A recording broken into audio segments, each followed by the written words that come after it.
Hello, everyone, and welcome to today's Boss webinar, Why Your Sales Team is Underperforming, presented by Von Sigmund. Before we begin, I wanted to let you know that your lines are muted. We certainly welcome questions, so please type them into the Q&A box, and we will answer them at the end of the presentation. This session is also being recorded, and you'll receive our copy of the recording via email later today. Von Sigmund is the co-founder of Results Driven Leadership. He is a sales leadership expert, podcaster, and author. His methods are brought from his real-world experience of working on the front lines and living the role of being a high-impact leader and manager. No theories, just common sense advice and direction from someone who developed and led the team who scaled a $2 billion business with 3,000 employees. That company, CarMax, is the world's largest and most respected company in the auto industry and is a Fortune 100 best places to work. Von helps sales management executives motivate their teams, create winning strategies, improve performance, and increase close rates by leveraging decades of real-world, straight-from-the-trenches sales management training and consulting. Von, if you're ready, I'll hand it off to you. Thank you so much, and I got to tell you, I am thrilled to have the opportunity to speak to all of you today on this webinar. So welcome to Why Your Sales Team is Underperforming. I know that's a mystery and a frustration to many businesses out there. Now let's start by understanding a couple things. Here's what I see wrong very often right away, and that's using a command and control approach while managing a sales team. Let me tell you, it just does not work and has the opposite effect. And I'm going to dig into that during the course of this webinar with you today. Yet, I often find that this command and control approach is what companies use. As soon as I walk in the door, I can spot it a mile away. And it's coming from all over the organization, not just the sales manager. The sales manager certainly piles on and joins the crowd in a misplaced and destructive leadership approach. Command and control simply does not work. And it's got to be abolished. It must be abolished from any sales team interaction. So for sure, it may work for Patton in leading his soldiers to win battles. However, it fails miserably when used in leading a sales team. And here's how it often pans out. This is the root cause why sales teams miss the mark on performance. So no one in business sets out to be ineffective in their role. This is where it all comes from. People don't get up in the morning and decide to go be an ineffective sales manager during the course of the day. They want to do the best they can do.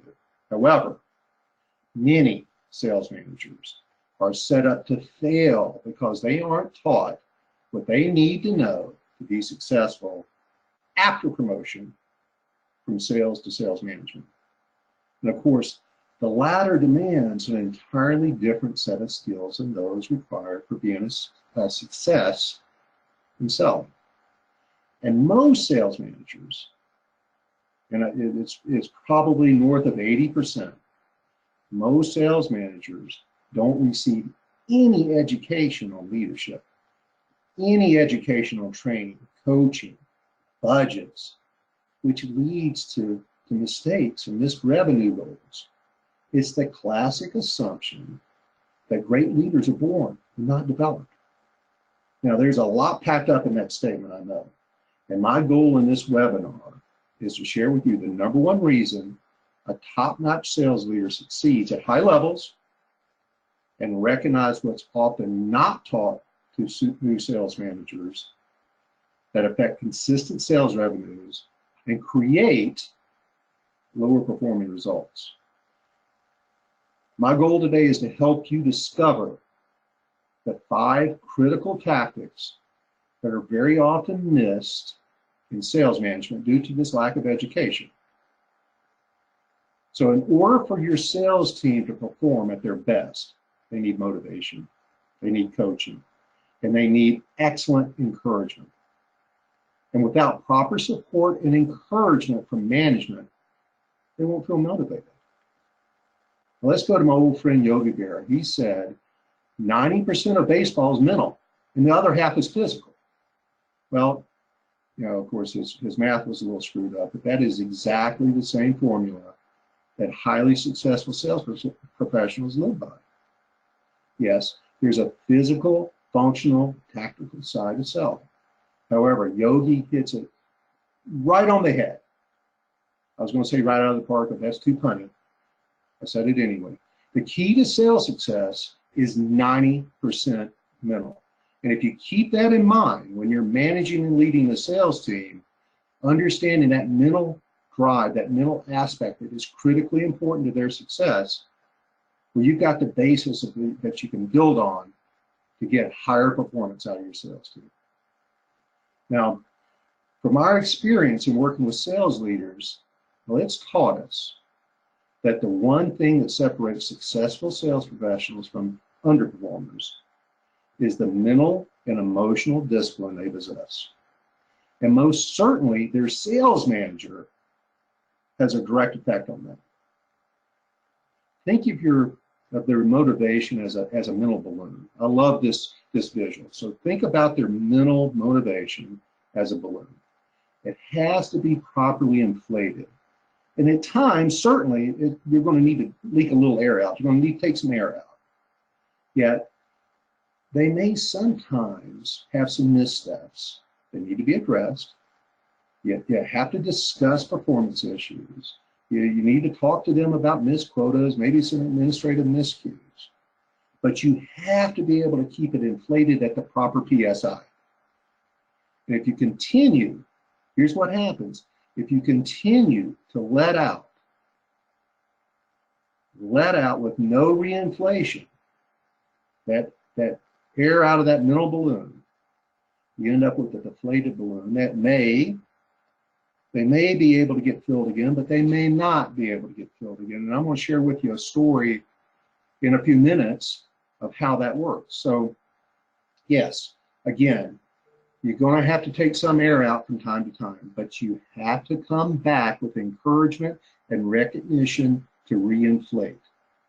You have to make sure you design your sales system to keep this inspirational need in mind.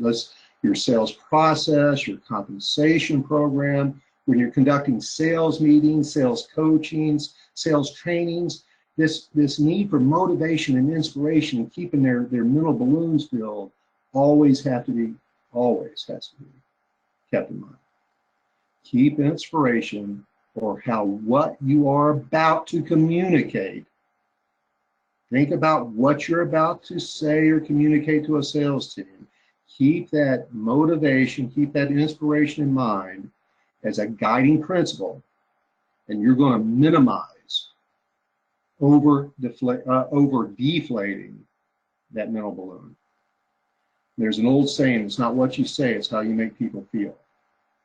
And yeah, you have to manage salespeople, but you have to manage them differently than anyone else in the organization. And when a sales leader gets this right, it's a sight to behold. And I believe most of those sales professionals want to be able to do a superior job. So why do some sales managers undermine their team by making sure that they're doing all they can to keep their team's head in the game, all the balloons inflated? Because they don't know what they don't know. And from this webinar, I'm hoping I can help you. If you're a sales manager directly, I can help you. If you are managing the sales manager, you can help them understand some simple things they need to change, some aspects of their leadership style to improve their sales team's performance. At the end of the day, it's on the shoulders. The weight of the results is on the shoulders of whoever is managing that sales team. So, great sales managers.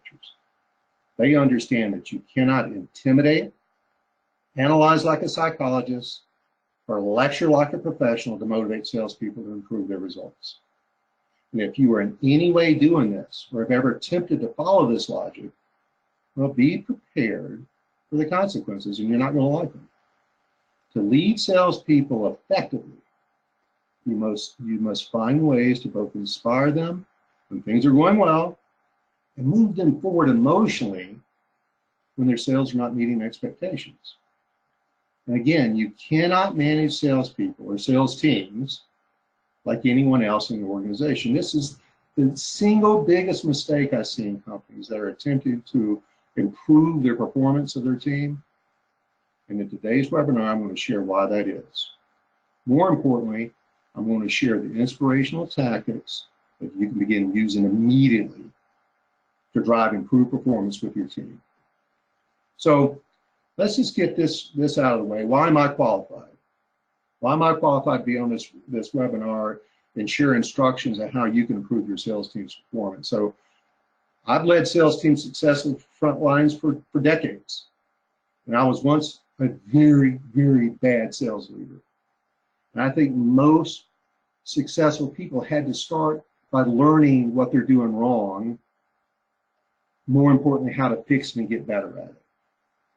And so I freely admit I was horrible at this in the beginning, and because I mimicked the approach that I was managed under. But in time, and being very results driven, being very competitive, I found that the approach I was using of trying to command and demand and control a sales team was working horribly. And I knew I needed to find a better way.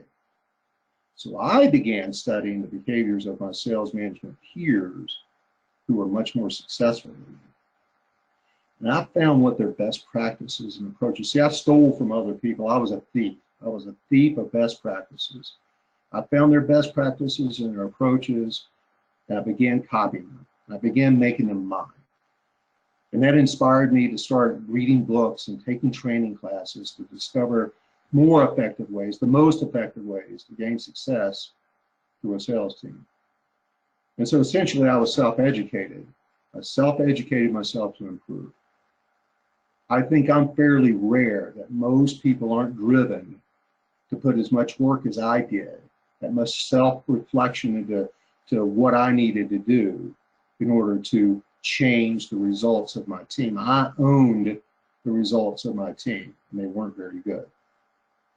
Until I quickly found out by using a few easy tactics, which I'm going to share with you today, using this as my foundational element, I was able to bring about a far better result than I'd ever been.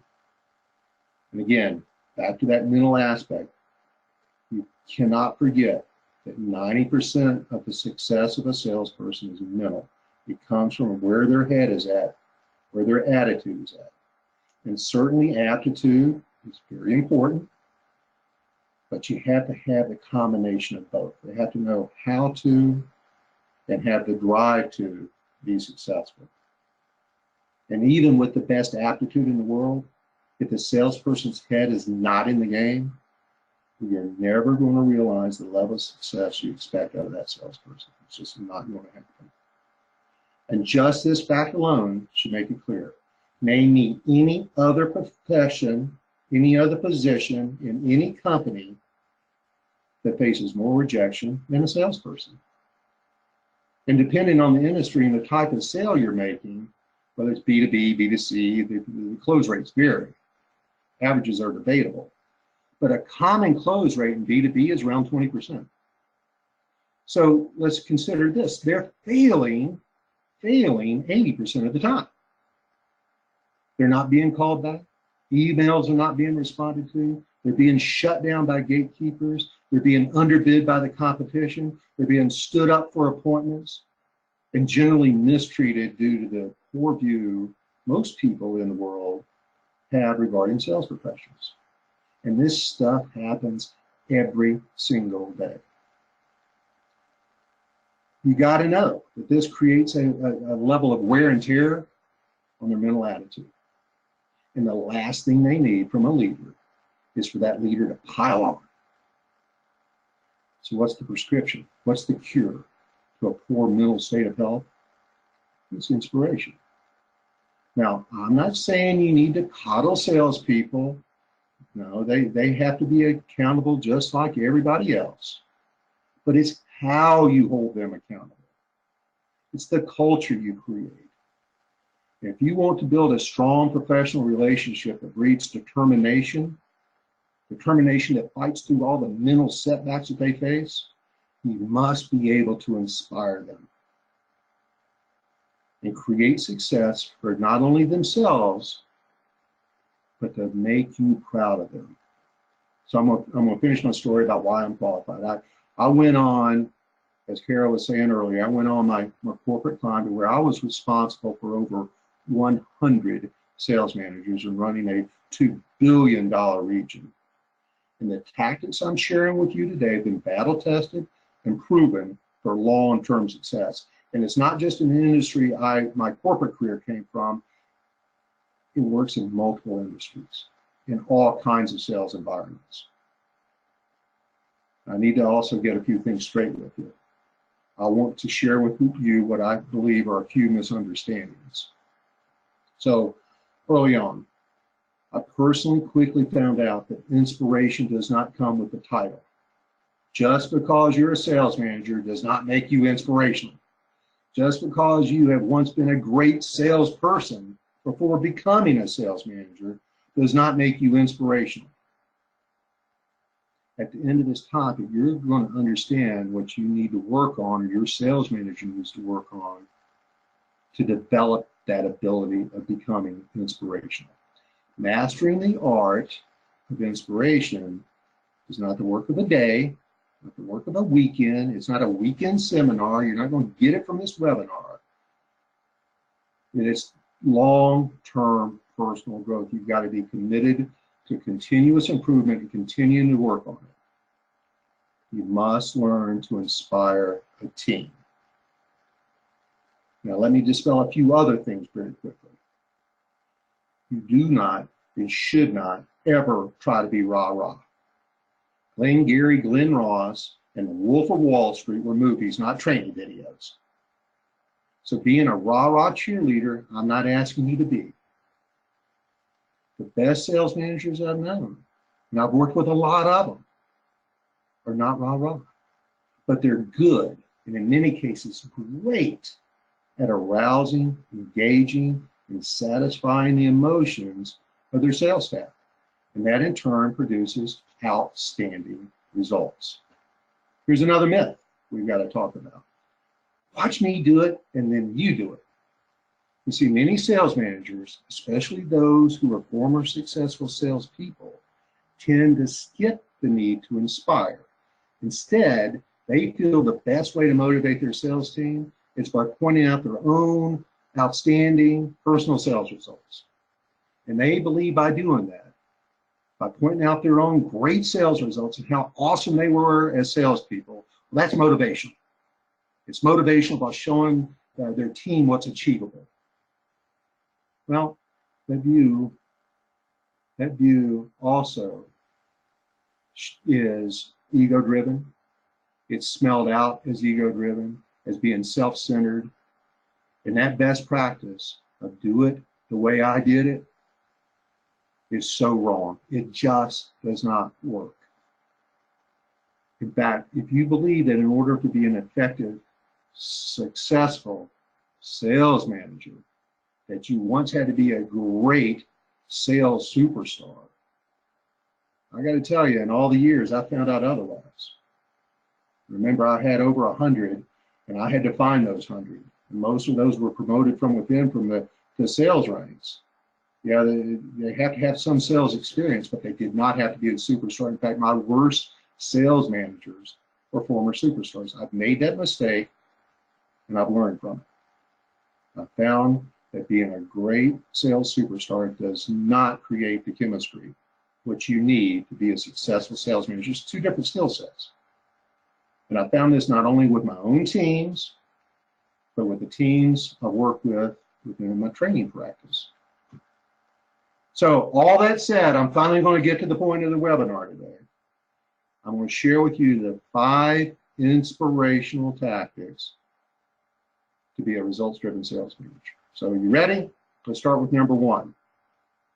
And this may be a little anticlimactic, but be who you are.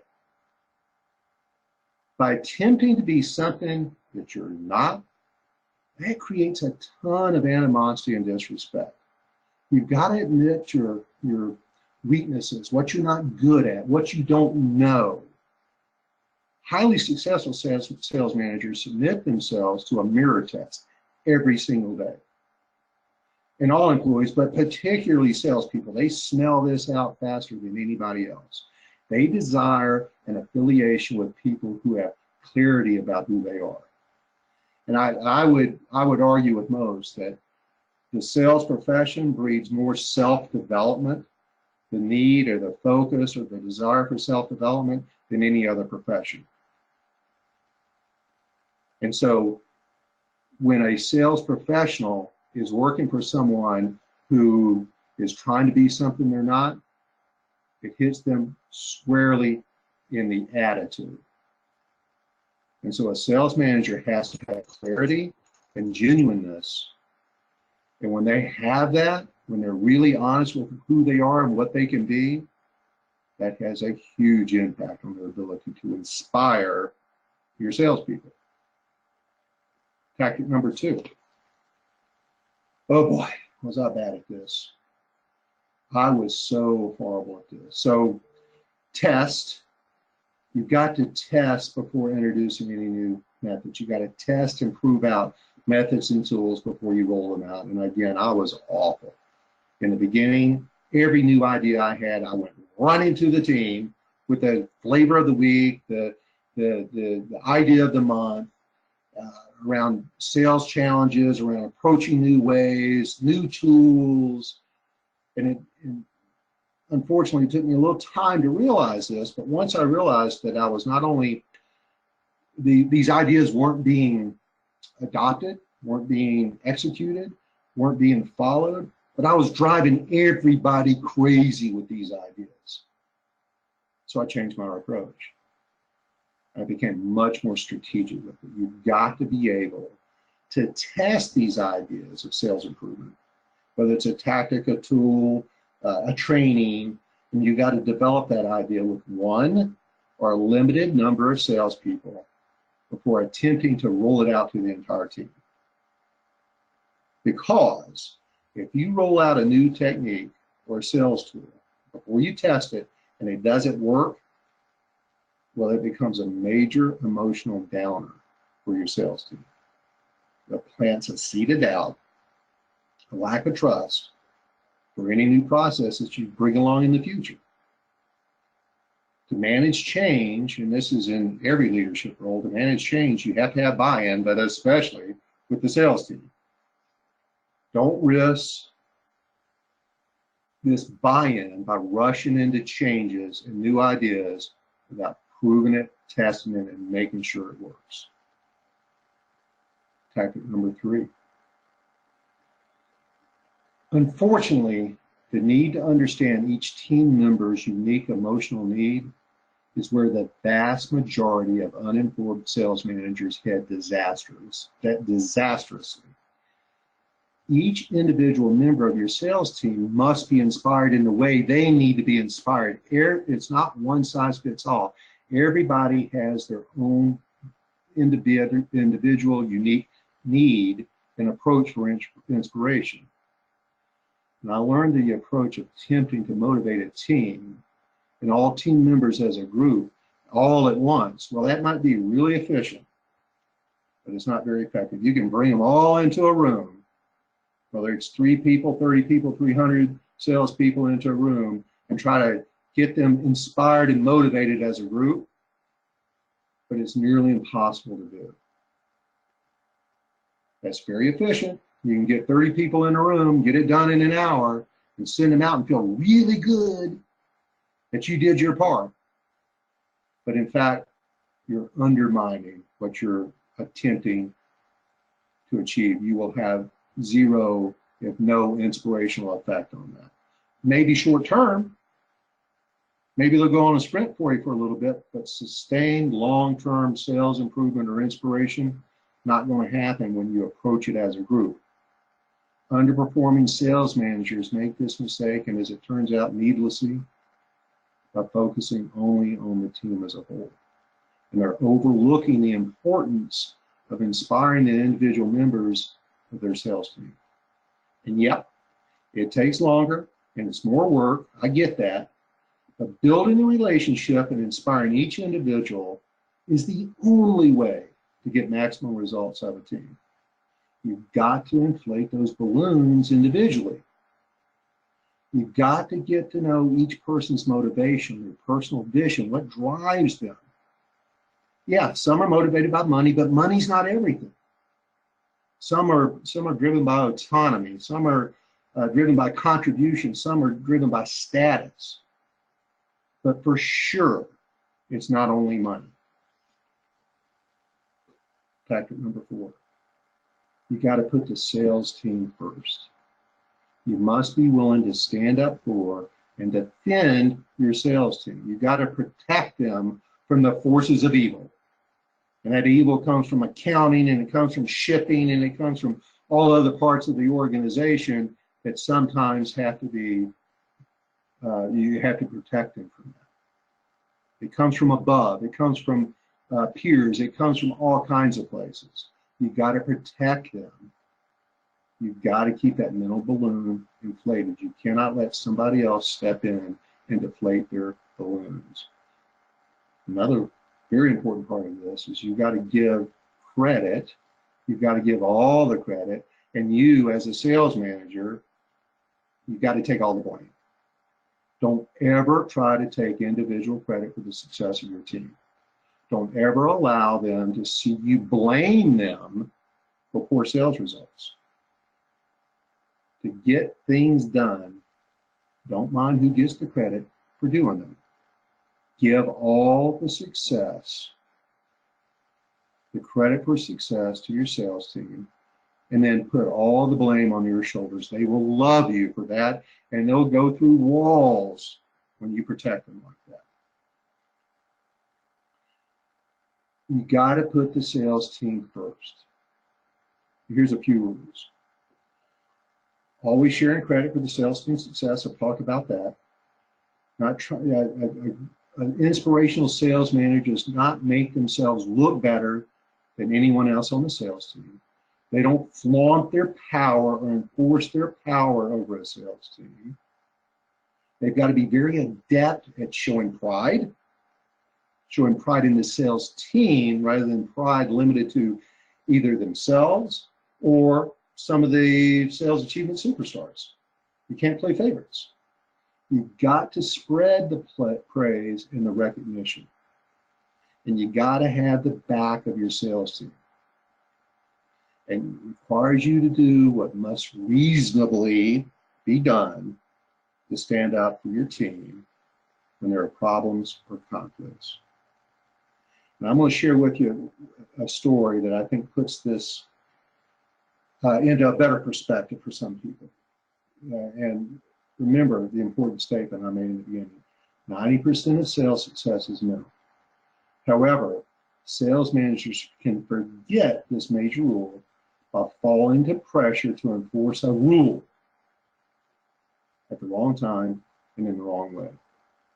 And this story is a perfect example of how an unintended consequence occurs by following the direction of a higher up and disregarding the topic of this webinar. So I'm going to talk about Dan. Dan was a sales rep for me in Roseville, California. And Dan was a good sales rep, sales consultant. He was good. He wasn't great, but he was pretty good. But Dan was difficult to work with. Dan was one of these people that challenged everything. He asked questions. He just did not take everything for face value. So he wasn't the easiest person in the world to manage. And to some of the weak self-esteems of sales management, he was a threat. He was hard to manage. So he wasn't the most popular salesperson on the team. So I'm visiting the Roseville location. Before I visited any of my locations, I would take a look at some KPIs, I'd look at some results, and I would be looking for people following my own rules, who I was going to go in and recognize and inspire for outstanding results. And this number jumped off the page. I saw Dan's results from the previous month, and he had a record month. He'd led the entire store in sales. He doubled, it might have been triple. It was a lot more than his average had ever been. And so I was thrilled to be able to go and see Dan and pat him on the back. So I get to the location, I'm glad-handing, I'm saying hi to people, but the first person I really want to see is Dan. And I asked where Dan was, and they pointed over to Dan's office, and I go, walking over to Dan's office, and I walk in, Dan, man, what a month you had last month. And he kind of looks up at me and says, yeah, okay, thanks. Not the response I was looking for, not the response I anticipated. And immediately I said, something's very wrong here. So I sat down at Dan's desk and said, Dan, what in the world is going on? You should be on top of the world. You made a fortune last month. And he says, yeah, well, you know, Vaughn, I've always been able to talk to you. Let me tell you what really happened last month and why I'm like I am right now. He says, you may remember, I told you my family was moving into a new home. We bought our first home, and frankly, I'd used all my cash as a down payment. We didn't have a whole lot of money to do some of the drapes and some furniture we needed for some of the rooms. So I committed myself, and I committed myself to my family. I was going to do everything I could to make as much money so that we could pay cash to buy these things we wanted, to finish the yard, get some drapes up. So last month, I worked every single day, no days off, 7 days a week. And most of those days were 12+ hour days. Most of them were 14 to 16 hour days. I was here in the morning, I was here at night. I did not take a single day off in a month. And every day I was selling 1 or 2 cars, sometimes 3, sometimes 4 in a day. I was busting my hump to get this done. And you know, during the course of this entire month, not one of those sales managers, and I think in this location I had 14 sales managers, not one of them said boo to me. But you know what? That's okay. I know how it is. But my motivation was to get my family what they wanted for our new home. So I kept at it, and I kept at it. Now in the background, the general manager of this location was getting sick and tired of people coming in late, particularly salespeople. He had a sales management meeting and told the sales managers, you need to crack down on these people who are showing up late every day. Unintended consequence.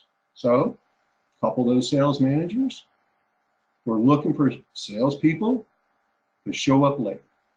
And he says, Vaughn, back to Dan's story, Vaughn, on the 28th day, I was tired. I was tired, I was worn out, but I had to finish the month. I'm in here, I walk in the door, and I'm 10 minutes past my scheduled time. Now, let's not forget, he hasn't taken a day off. He's worked additional hours every single day during the course of the month. And I show up 10 minutes late, he says to me. 2 sales managers grab me, drag me into their office, and chew my butt out for being 10 minutes late. And you know, Vaughn, that just took the life out of me. I could not believe this is the only thing I'd heard after all that I'd done this month. And by the way, these sales managers made money off of Dan's efforts. And so I walked out of the office, Vaughn, and they were right, I was late. But I was really let down that they had not considered all the additional effort I put in. And I went out and I tried to make it through the rest of the day, but my head was just not in it. In fact, I was worthless. All I could think about was how I'd been wrong. So I went to my manager and said, I'm sick, I'm going home. And he went home. And he says, Vaughn, today, listen, I'm glad I did what I did for my family, but I'll never work that hard for those guys again. In fact, I'll never put that much effort in to that kind of achievement ever again because of the way they treated me. That's how sales managers pile on. That's how sales managers trying to do the right thing for what their boss wanted them to do can absolutely destroy the mental attitude of a salesperson. And yes, that's an extreme example, but this stuff happens all the time. I was in a sales meeting, a couple months ago, a brand new client. I wanted to observe the sales manager conduct a sales meeting. And he says to them, and we're going to look at you in 90 days, and if you're not hitting your quota, well, we're going to consider whether sales is a profession you ought to be in. What? How could you possibly say that to a team of salespeople and think that's going to be some kind of motivation to them? You got to be so careful about what you say to salespeople, because just like with Dan, you can undermine exactly what you're trying to achieve. You must inspire your sales team by doing what's right for them. A great sales manager in that case would have overlooked Dan coming in. He would have been aware, or she would have been aware of Dan's achievements during the course of the month and taken that into account before even considering having a conversation with Dan. So you've got to understand you inspire your sales team by doing what's right for the team. You set the standard of building a great company sales team by proving, not just saying, that you're willing to stand up for them. And these sales managers should have stood up to their boss and said, listen, we're willing to hold the ones accountable that we need to, but we're not saying anything to Dan because Dan is cooking this month. But they didn't take that into account. Hopefully that brings that piece up to perspective. A long story, but I appreciate you sticking with me. So tactic number 5, help your team to rebound. And by the way, Dan ended up quitting 6 months later. It's a terrible shame. You got to help your team rebound. Now, back to a baseball analogy. Selling is like hitting is to a baseball player. Even the best hitters, those who are really good, will fail to get a hit at least 2/3 of the time. Certainly no salesperson closes sales 100%. They don't close 100% of their prospects. And because they sell for a living, the members of your sales team must therefore learn to rebound from defeats. They face defeat all day, every day. A results-driven sales manager works on mastering the art of looking forward, looking through the front window, not backwards through the mirror, and helping their sales team members do the same. Like George Foreman said, in life, you're going to get knocked down sometimes. No one's successful all the time. You got to learn to brush yourself off, spit in your palm, and think, I think I'll go another round. And that describes a winner. And highly successful sales managers know how to instill this in their sales team members. Know when to get themselves brushed and help them brush themselves off and get their heads back into the right space. And believe me, I've seen this go so wrong with sales managers. I've seen it go so wrong. When they join in the defeat, they join in wallowing in the defeat with their sales team members. When defeat rises is when great sales managers rise to the occasion and thwart the effects of letdowns. They've got to keep that mental balloon inflated. So I've wrapped things up here. You've gotten the 5 tactics around inspiration. Please build that as your foundational element, and you will receive much improved results from doing so. Because as an inspirational sales manager, it's your responsibility to be a doer who takes actions that will inspire and guide your sales team members to succeed instead of being a downer. It brings morale down. Keep trying to inspire, even if you don't always succeed in your efforts. Keep trying. Not everything's going to work. And understanding that inspiring individuals is an art, not a science. It's not one size fits all. You've got to find your way. And it takes time to master the art. Like any other major undertaking, moving toward competence, especially in this area of inspiring a sales team, is not going to be an instantaneous affair. And if I ask you all, the one change you can take from today's webinar is, I need to go figure out what I'm doing to let the air out of their mental balloons. If you can understand that, what you're doing or not doing or should be doing, that's the starting point. And some of your experiences in inspiring your salespeople, well, you're going to fail. but you should learn from them, not repeat them. Don't not try something for fear of failure. Keep trying. Most of what you try is going to work, especially if it's not a foundational element that you're using today to manage and lead your sales teams. So thank you all very much. I'm going to turn it back over for questions at this point. Hopefully we have a few. And Carl, I'll turn it back to you. Do we have any questions? Yes, we do, Vaughn. First of all, thank you. That whole presentation I thought was very inspirational. Thank you. You're welcome. Our first question is, can you recommend some key KPIs for a B2B SaaS sales team? Certainly.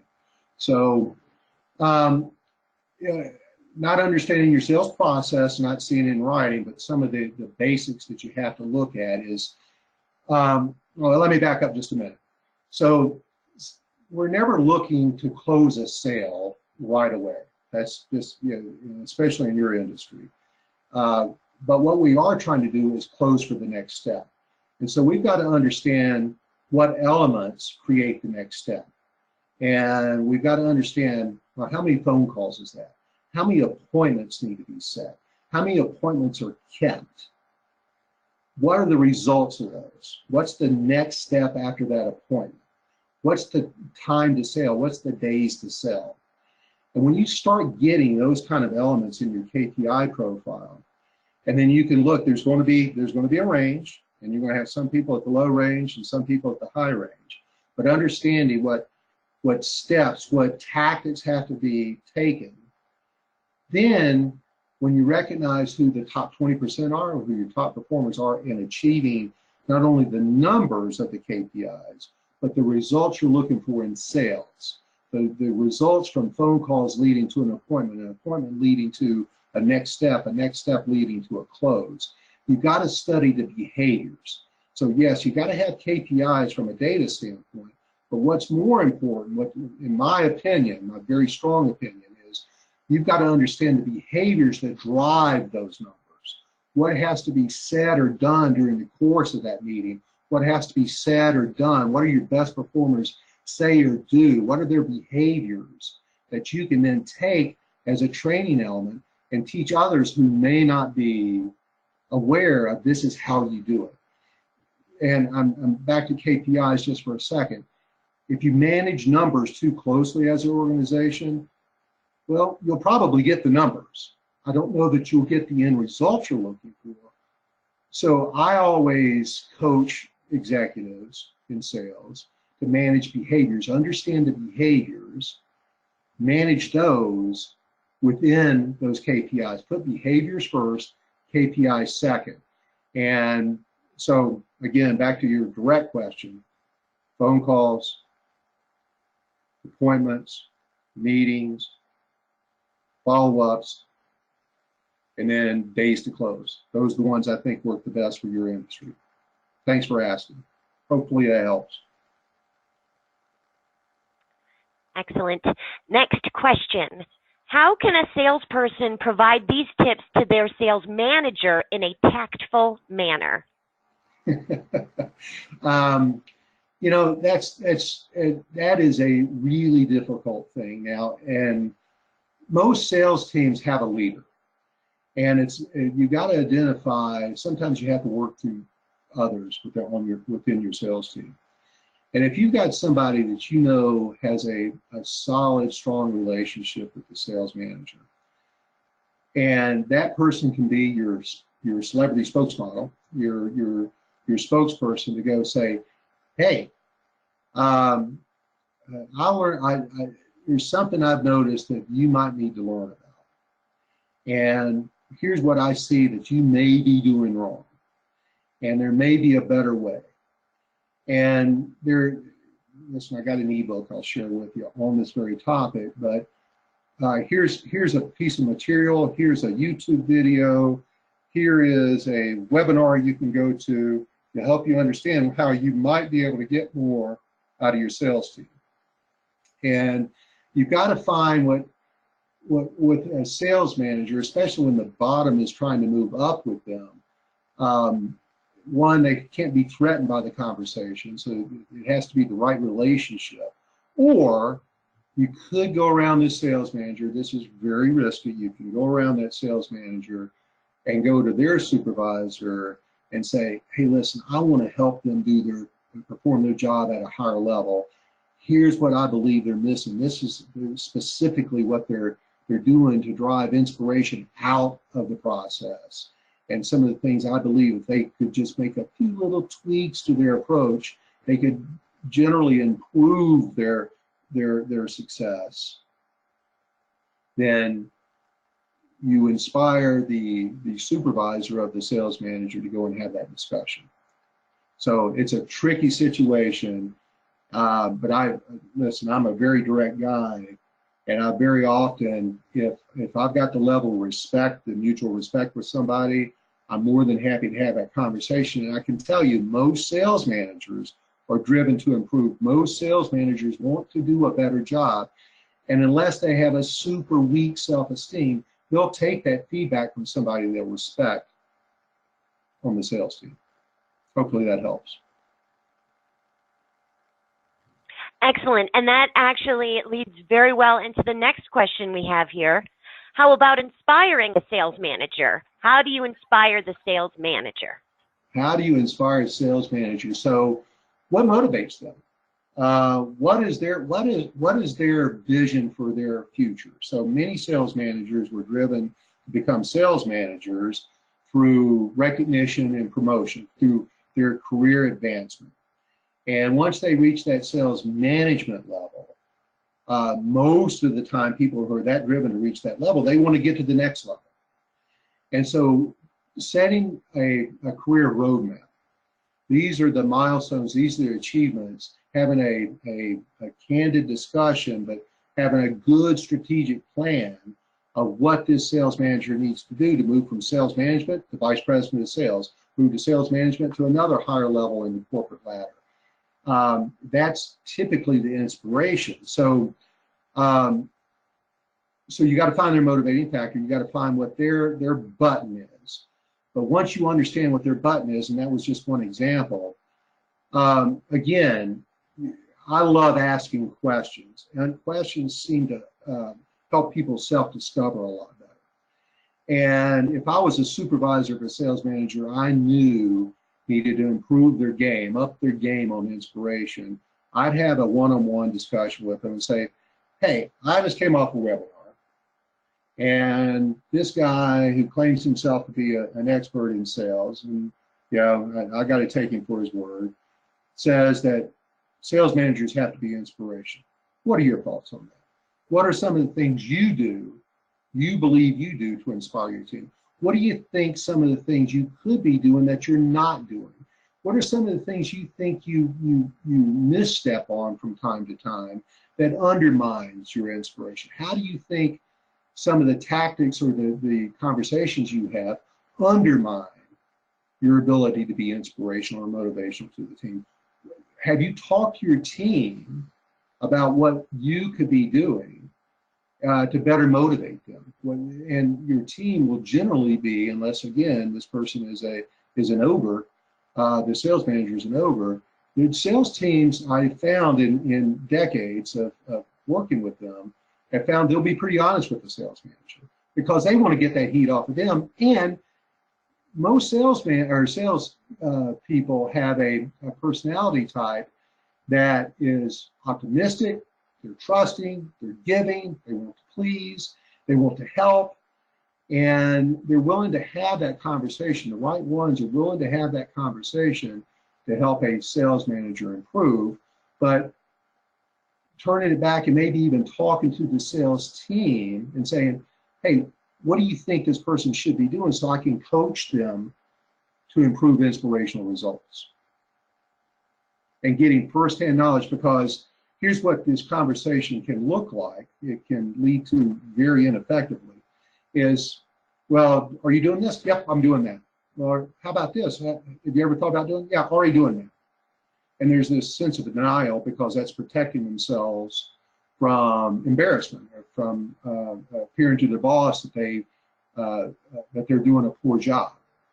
But if you can go and you can get a collaboration with the sales team, understanding specifically what this sales manager is or isn't doing, and then form some questions, some coaching type questions around where you want them to head based on the knowledge, the specifics you've received.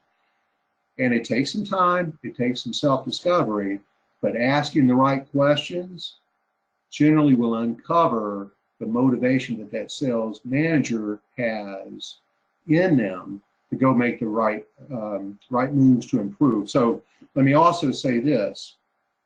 Studies have shown about 70%, 68% is a specific number, 68% of the population, including management, is their change, they don't like change. They love the status quo. They like doing what they're doing.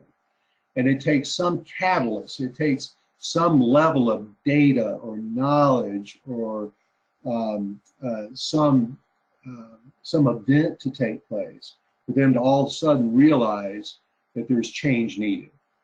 And so it could be a bad month, it could be a bad quarter, it could be that there's this long-term trend that you go back as the data that drives the conversation. So hopefully that helps. Yes, thank you. And now, we have time for one more, and I think that this is perfect after that answer. Do you, Vaughn, have any tools that you could share that would help me educate my sales managers on this topic? Oh boy, do I. I've got a real simple tool. It won't take you 10 minutes to use. It's an assessment and an exercise on inspiration. And it's a long list of inspirational tactics. In fact, I shared with 5 today. I've actually got 18 on the list. In the interest of time, I only shared the 5 that I thought were the most important. There's 18 on the list. Send me an email, vaughn@vsigma.com. It's on the screen right now. Send me an email, and I'll send you over that exercise. It's pretty self-explanatory. Where do you stand on these inspirational tactics? Are you doing them? Have you thought about doing them? What are you good at? What are you not good at? And then the second one, which is the kind of a commitment to change, is what 2 or 3 of these inspirational tactics are you willing to commit to in order to begin getting better results from your sales team? So just send me an email, and I won't bug you. I won't be a salesperson to chase you down, but as I should. I'm just kidding. Email me, and I'll be happy to send you those exercises. They're great. Wonderful, Vaughn. Thank you for this question and answer session. Thank you for a wonderful presentation. Thank you all for attending. Thanks for hosting this, Cara. And I look forward to having the opportunity to do this again in the future. Thanks so much for everybody attending. Yes, and thank you also, all attendees. Please know that you can check out all of our previous BOSS webinars on demand by visiting thealternativeboard.com and clicking on webinars. Also, be sure to join us on Wednesday, December 4th for the 2 secret ingredients behind every successful website, presented by Don Clark, Director of Client Services at Millennium Marketing Solutions. And with that, I'll wish you all a wonderful rest of your day.